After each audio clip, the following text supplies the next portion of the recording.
मेरी 10 साल पहले चला गया था ऊपर। मेरा सबसे बड़ा बेटा यही था, इसके ऊपर ही मैं जी रही थी, यही घर का खर्चा चल रहा था। अब मैं किसके ऊपर जीऊंगी? अब मेरा कौन खर्चा करेगा? गाजियाबाद में जनता फ्लैट फिर बने जिंदगी की कब्रगाह। गाजियाबाद के जनता फ्लैट में हुई 2 मौतें। फ्लैट का छज्जा गिरने से मामा भांजे की हुई मौत। आखिर कब तक जीडीए के इन जनता फ्लैटों में रुकेंगे हादसे? तुलसी निकेतन के फ्लैट जर्जर, कौन जिम्मेदार? जीडीए की आवासीय योजना की कौन लेगा सुध?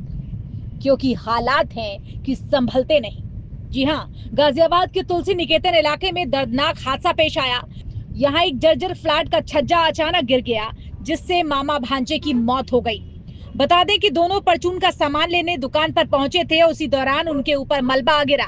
मृतक की पहचान 25 वर्षीय आकाश और उसके 5 साल के भांजे लड्डू उर्फ वंश के रूप में हुई। बता दें कि आकाश की 15 मई ही यानी कि आज के दिन उसकी सगाई होनी थी, जिससे घर में खुशी का माहौल था, लेकिन चंद सैकड़ों में यह खुशी मातम में तब्दील हो गई।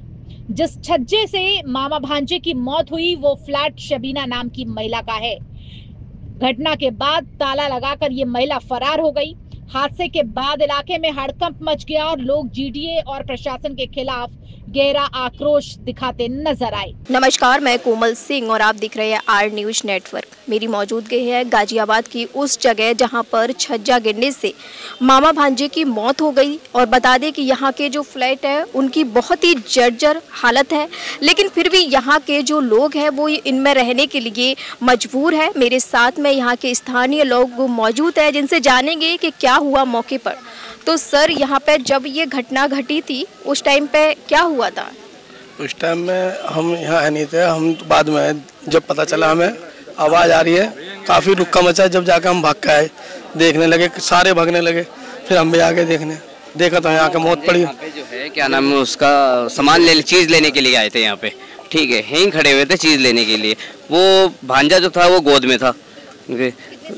ये 6 साल का था, 5 से 6 साल का था।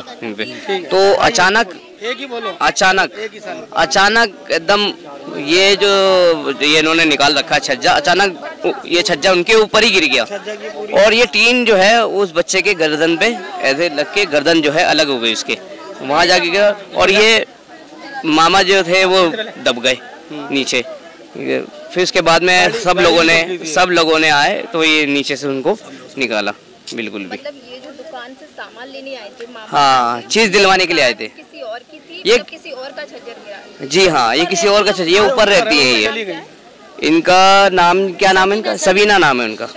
जी, सबीना नाम है, शबीना खान। शबीना फरार है, वो फरार है। हाँ, घटना जैसे छज्जा गिरा है ना भैया, धीरज भैया अंदर गए सामान देने के लिए, तो बस वो सामान जैसे उन्होंने वो खोली फ्रिज, इतने में छज्जा गिर गया। उनकी मम्मी भी भाग के आई जैसे, तो वो भांजा को गोद में ले रहा था मामा, और जैसे ऊपर से ये गिरी मलबा तो उसको लेकर यहाँ भेजे पे गिरा। वो मतलब ऐसे गिरा, गर्दन अलग होगी और मामा का ये सर, दोनों मामा ऑन द स्पॉट यहीं खत्म थे। नहीं, वो वहाँ तक गए थे, वो जीटीवी तक गए थे। वहाँ पे मैं धीरज भैया की मम्मी हूँ, तो उसको एक बच्चा खत्म हो गया बिल्कुल, और दूसरे में थोड़ी सांसें थी, अस्पताल ले जा रहे थे जीटीवी, वो उन्होंने रिश्ते में दम तोड़ दिया। अब इनको हमें साल हो गए कहते कहते छज्जा ठीक करा लो, ठीक है, इन्होंने नहीं कराया। रोज हम बराबर कहते हैं क्या पावर की धमकी दे कर लो, जिससे जो मेरा करना कर लो, मैं तो नहीं कराती।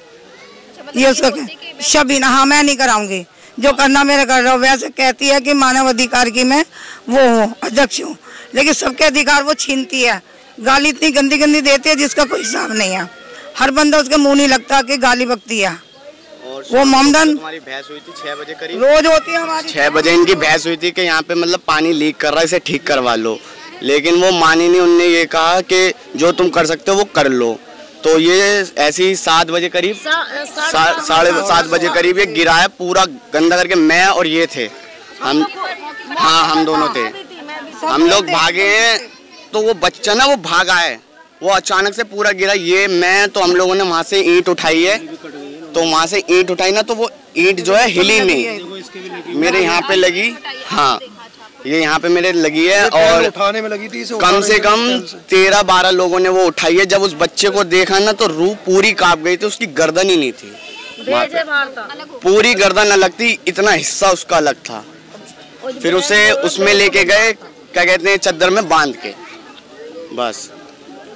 आप लोग देख सकते हैं कि ये बताने में किस तरीके से इनकी बॉडी कांप रही है, और आप लोग देख सकते हैं कि किस तरीके से एक मासूम बेटे और मामा, एक ही परिवार से 2 लोगों की मौत हुई है। और भी मेरे साथ लोग मौजूद हैं, जिनसे बात करते हैं। बिजनौर के रहने वाले हैं, जिनका बच्चा खत्म हुआ। बिजनौर जिला बिजनौर के रहने वाले हैं, जिला बिजनौर के रहने वाले हैं ये, जिनका बच्चा खत्म हुआ है। बहुत बुरी हालत। जो मामा थे उनके, जो खत्म हुआ, उनके आज सगाई थी। भड़ास क्या, ऐसी औरतों को तो भैया नंगा करके मारना चाहिए, साफ सीधी बात है, जो किसी की समझती नहीं हो। कोई लड़ता है तो लड़कियों को आगे खड़ी कर देती है, कोई तरीका है ये? मोहल्ले पड़ोस में रहते हैं, किसी बना के रखना चाहिए। अब उसे जब कह रहे थे तो सुनना चाहिए था, उसको करना चाहिए था। अब किसी का क्या गया, ना दुकान वाले का कुछ नुकसान हुआ, ना उसका हुआ, जिसके बच्चे चले थे चले गए, यही है। और धमकी और देती है जेब में रखे पुलिस वाले। अब देखेंगे पुलिस वाले कितने उजाला लगेंगे। आए दिन यही कहती है कि पुलिस वाले मेरी जेब में रखे, जो उधर कर लो। FIR नहीं की उनके, वो तो नहीं पता होगा, हम तो पीछे रहते हैं, नहीं पता होगा। आए दिन उनके सुनते रहते हैं, वो ऐसे धमकी दे रही है, वो ऐसे कह रही है, ऐसे कह रही है, सुनते रहते हैं उनके बारे में। बच्चे जान से गए, लोगों ने पेट काट काट के ये फ्लैट खरीदे। अब ये टूटेंगे, इसके चक्कर में लोग बेघर हो जाएंगे। कहाँ जाएंगे गरीब आदमी? गरीब आदमी कहाँ जाएंगे? किसी ने भूखे मर के, किसी ने कैसे करके खाना 2 दिन में 1 दिन में बना के ये फ्लैट खरीदे। अब ये टूटेंगे, लोग बाग बेघर होंगे, इसका क्या गया? और जिनके बच्चे गए उनके गए, कल और किसी की। ये तो भीड़ लगी रहती है, वो तो ऊपर वाले की रहम था कि कल कोई 2 पे ही बीती है, नहीं तो भीड़ लगी रहती है यहाँ पे। और बाजार लगता है, बाजार नहीं था, ये पता नहीं कितनों पे बीतती है। सोमवार का दिन नहीं था। कंप्लेन कवर करवा चुका है मैम, ये कंप्लेन कवर करवा चुका है, ये सुने नहीं एक बार भी नहीं। सुबह 7 बजे धमकी देती है, धमकी देती नीचे वालों को। नहीं। मेरे साथ में जो जिनकी मौत हुई है मामा भांजे की, उनकी माँ मेरे साथ में मौजूदगी है।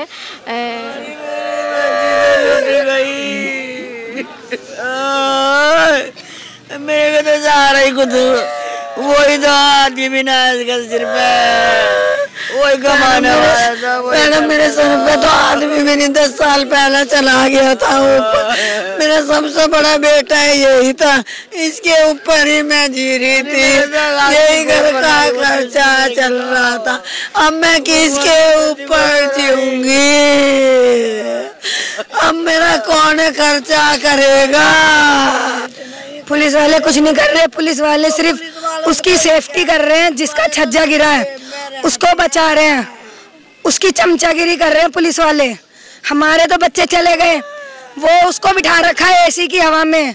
उसको क्यों बिठा रखा है एसी की हवा में? कल जब आपने FIR की उस टाइम पे पुलिस आई थी? पुलिस आई थी पर पुलिस ने कुछ नहीं करा, बस पुलिस ले गई, उठा के हॉस्पिटल में डाल दिया और सारी पुलिस उसके पीछे लग गई कि उसे कुछ नहीं होना चाहिए। हम तो ये चाहते हैं उसका मकान सील होना चाहिए और उसे कड़ी से कड़ी सजा होनी चाहिए, बस हम और कुछ नहीं चाहते। वो जेल के अंदर होनी चाहिए, जेल के बाहर नहीं होनी चाहिए। मेरी दो में एक मेरा भाई गया है, एक मेरा बेटा गया है।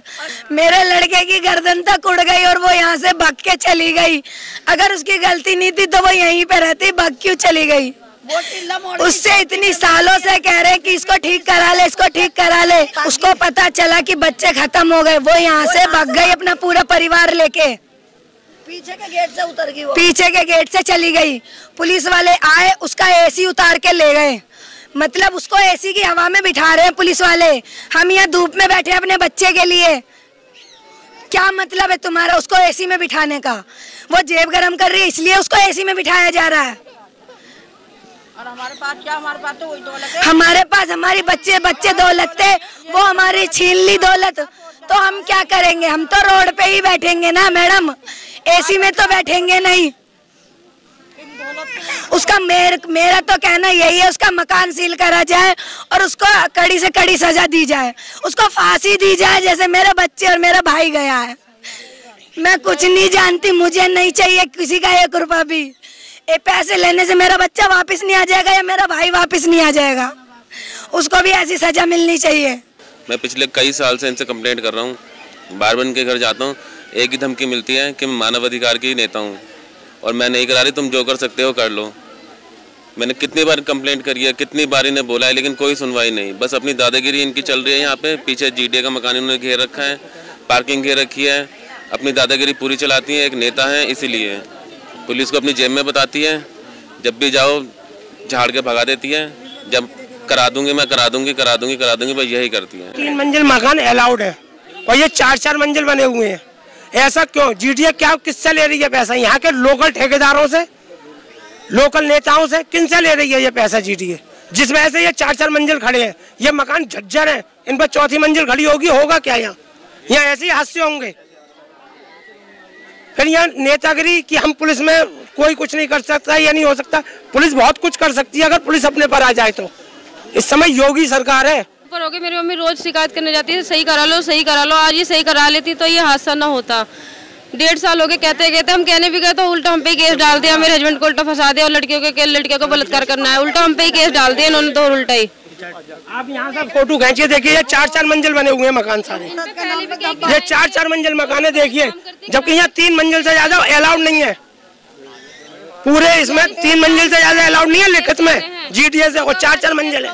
ये कैसे बनना है? तो वहीं स्थानीय पूर्व पार्षद विनोद कंसाना ने बताया कि हादसा जर्जर निर्माण की वजह से हुआ। जिस फ्लैट में यह हादसा हुआ उसे जीडीए द्वारा पहले ही गिराने का नोटिस दिया जा चुका था, लेकिन तुलसी निकेतन में बने ईडब्ल्यूएस फ्लैट करीब 35 साल पहले जीडीए द्वारा यहां पर आवासीय योजना में बनाए गए थे, जो अब बेहद खतरनाक स्थिति में है और जर्जर स्थिति में है। आप लोग देख सकते हैं कि जिसके कलेजे का टुकड़ा जब उससे हमेशा के लिए दूर जाता है तो उस माँ पे क्या गुजरती है वो तो सिर्फ वो ही जानती है। लेकिन हमारे साथ यहाँ के पार्षद जी, पूर्व पार्षद जी मौजूद हैं, तो उनसे भी बात करेंगे। सर, आपका क्या कहना है इस पूरी घटना पर? मैं विनोद कसाना, पूर्व पार्षद। सबसे पहले तो मैं इस परिवार को अपनी संवेदना व्यक्त करता हूँ कि जो इतनी दर्दनाक घटना तुलसी निकेतन में हुई है उसकी भरपाई तो हो नहीं सकती। मेरे साथ में मेरे पार्षद यशपाल जी और भारतीय जनता पार्टी का हर एक जनप्रतिनिधि, हर एक कार्यकर्ता, पूरी सरकार इस परिवार के साथ है। और हम सरकार से भी मांग करेंगे कि जो दोषी हैं उनको कड़ी सजा हो और इस परिवार को एक मुआवजे के तौर पर जो भी सरकार की तरफ से बन सकता है हम प्रयास करेंगे। और सबसे पहले तो मैं इस बात पर जीडीए को की नाकामी बताऊंगा कि जिन्होंने 99 साल की ईडब्ल्यूएस योजना के अंतर्गत ये मकान दिए थे और 35 साल में इन मकानों की स्थिति ऐसी है कि आज ये मकान जर्जर हो गए हैं। यहाँ गिरने की कभी भी कोई भी बड़ा हादसा, कल की इतनी बड़ी घटना हुई है, इसके बाद भी घटना होंगी अगर जीडीए नहीं चेता तो। 2292 यहाँ पर मकान है और करीब 15,000 की आबादी यहाँ रहती है, यानी कि 15,000 परिवारों का रिस्क, उनका जीवन दाव पर लगा हुआ है। और जीडीए की लापरवाही है, इन्होंने मेंटेनेंस नहीं किया। और मैं यहाँ के जो रेजिडेंट्स हैं उनसे भी मैं निवेदन करूँगा कि जो अतिक्रमण या अवैध निर्माण यहाँ पर कर रहे हैं वो भविष्य में ना हो, नहीं तो ऐसी घटना फिर हमें देखनी पड़ेगी जिसकी कल्पना हम नहीं कर सकते। क्योंकि कल से हम पूरी रात, हम और पार्षद जी यहीं थे, इन लोगों के बीच में थे और हमेशा इस परिवार के साथ रहेंगे, पूरी कॉलोनी के साथ रहेंगे। और मैं जीडीए वालों से और खासकर प्रशासन से, पुलिस वालों को सख्त चेतावनी देता हूं कि परिवार को बिल्कुल भी ये ना लगे कि योगी सरकार है और कहीं कोई कार्रवाई नहीं हुई। जो दोषी हैं उनको कड़ी से कड़ी सजा मिले, वो जेल जाएं, उनके मकान सीज हों, यही मैं उम्मीद करूंगा प्रशासन से भी और सरकार से। और मैं परिवार को विश्वास दिलाता हूं कि ये योगी सरकार है, यहाँ न्याय होता है, कोई भी दोषी बचेगा नहीं, कोई भी दबंग बचेगा नहीं। इन्हीं शब्दों के साथ मैं अपनी वाणी को विराम देता हूँ। देखिए, 99 साल के लिए ये मकानों की वो थी, अब 35 साल में ये मकानों की हालत जर्जर हो चुकी है। ये जीडीए की मेहरबानी है कि चारों तरफ अवैध अतिक्रमण हो रहा है और जो परिवार के साथ ये घटना हुई है इसका हमें बहुत दुख है। और इसकी भरपाई तो हम सब लोग मिलकर नहीं, मगर हम इनके परिवार के लिए प्रयास करेंगे कि सरकार से, योगी मोदी सरकार है और इस सरकार में सबको न्याय मिलता है, हम प्रयास करेंगे इनको न्याय मिले। और जिन लोगों ने इस तरह का अतिक्रमण किया है उनके खिलाफ कार्रवाई हो। और जीडीए यहाँ पे जो लापरवाही बरत रहा है, जीडीए के खिलाफ भी कार्रवाई होनी चाहिए, क्योंकि अतिक्रमण जितना भी हो रहा है ये अवैध चारों तरफ हो रहा है, ये जीडीए की मेहरबानी है। तो वहीं एसीपी शालीमार गार्डन अतुल कुमार सिंह ने जानकारी दी कि हम इस मामले पर अग्रिम कार्रवाई कर रहे हैं। आज दिनांक 14/5/2025 को चौकी तुलसी निकेतन थाना क्षेत्र टीड़ा मोड़ को सूचना प्राप्त हुई कि पुराने जर्जर मकान जनता आवास का जो है छज्जा गिर जाने से 2 लोग दबे हैं। प्राप्त सूचना पर पुलिस फोर्स मौके पर पहुंचकर बचाव कार्य करते हुए दोनों घायलों को नज़दीकी गुरु तेग बहादुर अस्पताल भेजा गया, जहां पर उनकी मृत्यु घोषित कर दी गई है। 2 मृतक में एक मृतक लड्डू उर्फ बंश जिसकी उम्र 5 साल है, दूसरा मृतक आकाश जिसकी उम्र लगभग 25 वर्ष है। पता चला है दोनों मामा भांजा थे, नीचे जनरल स्टोर की दुकान पे सामान खरीदने गए थे और ऊपर का छज्जा उनके ऊपर गिर गया था। दोनों की मृत्यु हो गई है। मौके पर पुलिस बचाव कार्य कर रही है, शांति है, आगे वैधानिक कार्रवाई की जा रही है। गाजियाबाद में जो छज्जा गिरने से मामा भांजे की जो मौत हुई थी उस पर आपकी क्या राय है, यानी कि जेडीए की क्या राय है? सबसे पहले तो बड़ी दुखद घटना है। कल रात को 9:30 बजे हम लोगों को पता चला कि जो है एक पहली मंजिल पे एक छज्जा था, उन लोग किसी दुकान में सामान लेने गए थे, अचानक छज्जा गिरा और 2 लोगों की मृत्यु हो गई। तो उसके लिए प्राधिकरण की तरफ से सबसे पहले जो है अफसोस हम लोग। और जैसा कि आपको पता है कि हम लोग उस एरिया का रीडेवलपमेंट प्लान लेके आए हुए हैं और हम लोग पिछली बोर्ड बैठक में हम लोगों ने प्रस्ताव भी पास कराया है, क्योंकि ये मकान काफ़ी पुराने हो गए हैं और रहने लायक नहीं है। और इसका सर्वे भी हम लोगों ने पहले जामिया मिलिया यूनिवर्सिटी से और IIT रुड़की से हुआ है। तो उसके आधार पर हम लोगों ने पिछली बोर्ड बैठक में प्रस्ताव पास कराया था कि इस पूरे क्षेत्र को डिमोलिश किया जाए और नए मकान बनाए जाए और जो वहाँ के आवंटी हैं उनको जो है नए मकानों का जो है आवंटन कराया जाए।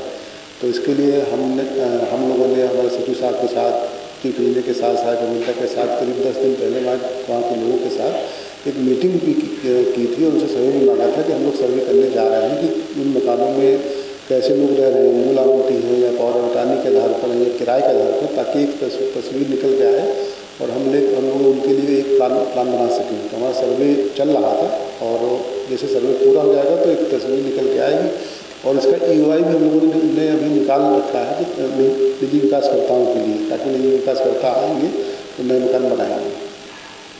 तो मौके पर शिकायत भी है कि वहाँ पर जब बरसात होती है तो पानी भर जाता है और निकलने के लिए भी रास्ता नहीं हो पाता है और मकान भी पानी में मतलब डूब जाते हैं। तो इस पर क्योंकि वो आपने देखा होगा ना, वो एरिया रोड से काफ़ी नीचे है। तो हम लोग अभी जो है जब बारिश हुई थी तो अपनी टीम लगाई थी और वहाँ पर नाले से पानी निकलवाया था। तो चूँकि नीचे है इसीलिए हम लोग पुनर्विकास का जो हमारा कार्यक्रम है, जो प्लान है, इसीलिए लाया जा रहा है कि ताकि जो है वहाँ पर भविष्य में पानी न भरे और लोगों को नए मकान रहने लायक मिल सके। तो वहाँ के जो पार्षद है वो हमेशा आम लोगों को यही आश्वासन देते हैं कि जेडीए बहुत जल्दी एक्शन लेगा, लेकिन उनका जो आश्वासन होता है वो धरा का धरा ही रह जाता है। पार्षद जी क्या कर रहे हैं तो मतलब उनका क्या मतलब कहना है उस पर हमारा कमेंट नहीं जो है करना ठीक नहीं होगा। लेकिन इसके साथ एक चीज़ और बताएं कि हमारे उपाध्यक्ष महोदय भी करीब 1 महीना पहले वहाँ गए थे और वहाँ के लोगों से बात भी की थी, ताकि जो ये हमारा बोर्ड से प्रस्ताव पास हुआ है उसको जो है लोगों को जानकारी मिली थी और लोगों का सहयोग भी मिला था। उन लोगों के सहयोग से भी हम लोग जो सर्वे का काम है वो करा पा रहे हैं।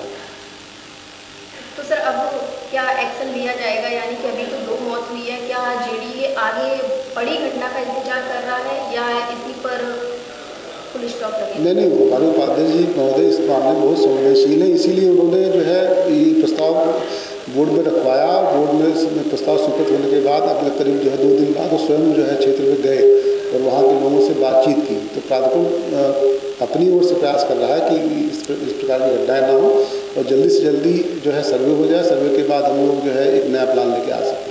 सर काफ़ी सारे अवैध अतिक्रमण हो रहे हैं गाजियाबाद के अंदर, लेकिन जेडीए फिर भी उनको रोकने में कहीं ना कहीं तो पीछे है। इतनी जल्दी एक्शन क्यों नहीं ले पा नहीं, आप देख रहे होंगे हम लोग लगातार हर दिन आपको देख रहे होंगे, हर दिन हम लोग जो है कहीं ना कहीं किसी न किसी क्षेत्र में अभियान चल रहा है। तो अतिक्रमण वाले अपना काम कर रहे हैं, हम लोग